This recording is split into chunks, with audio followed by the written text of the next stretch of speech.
So, good evening, everybody. First of all, my remarks are 4 minutes, and then you'll have dinner, so you can relax. But I just wanted to make a couple of comments. As a proud member of the NCHL board, I want to extend my warm welcome to each of you as we celebrate great leaders and our commitment to creation of bold cultures. As everyone in this room knows, leading in healthcare is not for the faint of heart. The transformation required, the cost pressures, the competitive landscape, the recruitment and retention of talent, the building of new models of care while supporting the existing ones, a complex regulatory environment, and companies with no previous healthcare verticals entering the market as disruptors is enough to make us tired, vulnerable, and paralyzed. And yet, we are not paralyzed. We are here, and we are engaged.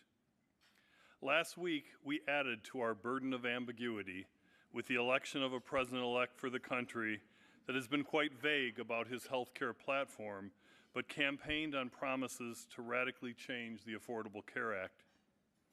It would be very legitimate to have this most recent addition to our ambiguity pile paralyze us even further. And yet, we are not paralyzed. We are here, and we are focusing on creating bold cultures. Healthcare leaders stay energized in spite of obstacles because we are all fabrics of a tapestry that believe in our mission, our commitment to the communities that we have the privilege to serve, and our deep respect for our care teams and our support teams that have chosen careers that come with great personal sacrifice. So tonight, and in the spirit of Thanksgiving, I want to very briefly cover several things that I am grateful for. I am grateful that we are truly embracing our quality and safety journey through transparency, sharing of best practices, and leveraging of technology and culture. Specifically, I am grateful for the massive movement in patient engagement.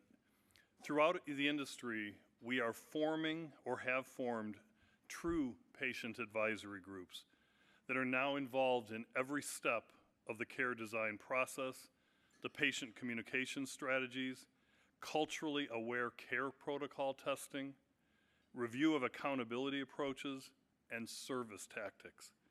I am particularly grateful that our organization's patient advisory councils now reflect the true diversity of the patients that we serve, as opposed to, if we're honest, the historical calling of our boards of trustees or big donors as our patient input sources.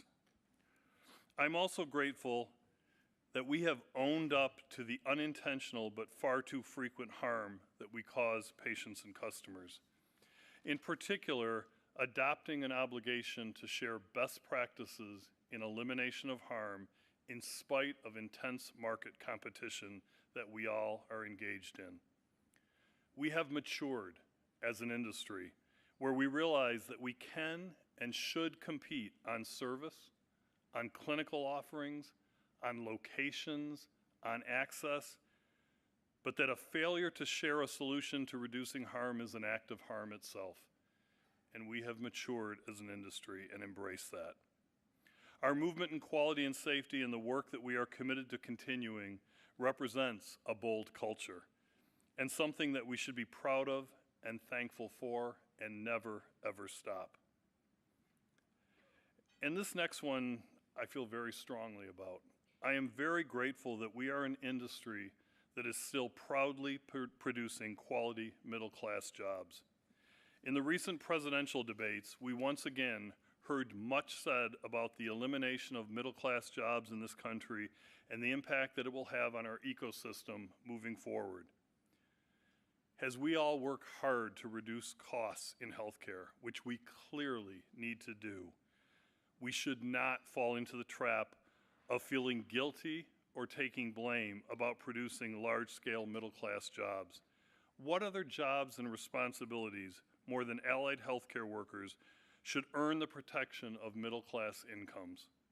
I am thankful for the role that we play in creating well-earned middle-class jobs, and I hope that all of you are grateful for that too. And my final area of thanks on this week before Thanksgiving is to the NCHL and to each of you. Your presence here says you get it.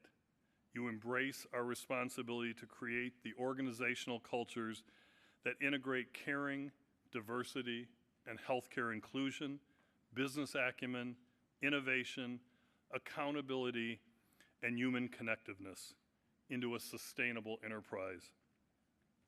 I will share a very brief patient story that I think about often, and it was of an individual that was in palliative care and had less than a few days to live in a patient care unit.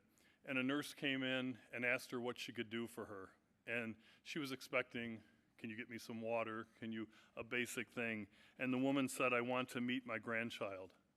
And the nurse didn't know what she really meant or what to do about that.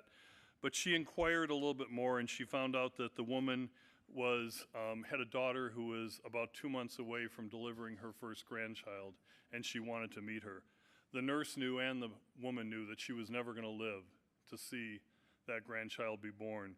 But this nurse, in an empowered culture, on her own, without feeling she needed to ask permission, because culture happens when no one is watching, went about to contact the daughter who lived a couple of hours away, arranged for an extra bed to be in this woman's bed, arranged for an ultrasound tech and machines, did an ultrasound, let the woman touch the screen and meet her grandchild.